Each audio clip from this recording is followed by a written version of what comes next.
கீழடியில் தொடங்கப்பட்டுள்ள திறந்தவெளி அருங்காட்சியகத்தை பொதுமக்களும் மாணவர்களும் ஆர்வத்துடன் பார்வையிட்டு வருகின்றனர்.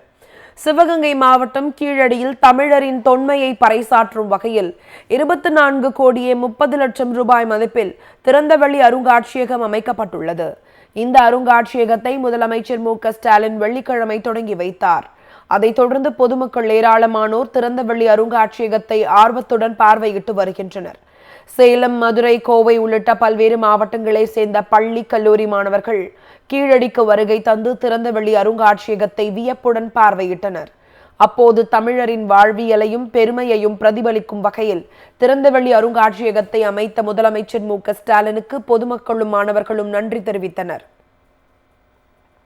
நான் எனக்கு விவரம் தெரிஞ்சதுலேருந்தே இங்கே எப்படி இருக்கும் என்ன ஏதுன்னு எல்லாம் தெரியும். பட் ஆனால் இவ்வளோ விஷயங்கள் இப்படி இந்த மாதிரிலாம் வந்திருக்கு அப்படின்னும் போது இந்த மாதிரி ஆர்கியாலஜிஸ்ட்லாம் வச்சு எக்ஸ்காவேட் பண்ணும் போது தான் இதெல்லாம் தெரியுது.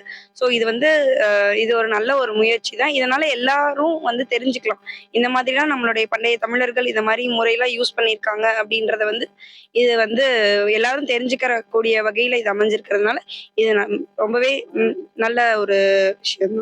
உலகறிய தெரிய வைத்த நம் முதல்வருக்கு மிகவும் நன்றி. திறந்தவெளி அருங்காட்சியகம்னு ஒண்ணு கூட்டு வந்தாங்க. இது நேத்து தான் ஓபன் பண்ணி வச்சிருக்காங்க நம்ம தமிழ்நாடு முதல்வர். இங்க எப்படின்னா நம்ம பழைய காலத்து சான்றோர்கள்லாம் வாழ்ந்தத காமிச்சிருக்காங்க. இங்க கட்டடக்கலையெல்லாம் நிறைய நடத்தியிருக்காங்க. ஸோ எல்லாருமே கண்டிப்பா இங்க பாருங்க. இது உங்களுக்கு நல்ல ஒரு எக்ஸ்பீரியன்ஸா இருக்கும். இதை ஓபன் பண்ணி வச்ச தமிழ்நாடு முதல்வருக்கு நன்றி. இப்ப இருக்க காலத்துல பில்டிங்ஸ்க்கு மேல எப்படி இருக்குன்றதுதான் நம்ம பில்டிங்ஸ் லேண்டுக்கு மேல எப்படி இருக்குன்றதான் பார்த்துட்டு இருக்கோம். இங்க ஒரு லேண்டுக்கு கீழே எப்படி இருக்கு, எப்படிலாம் கட்டியிருக்காங்க முன்னாடி அப்படின்றத இங்க காட்டுது.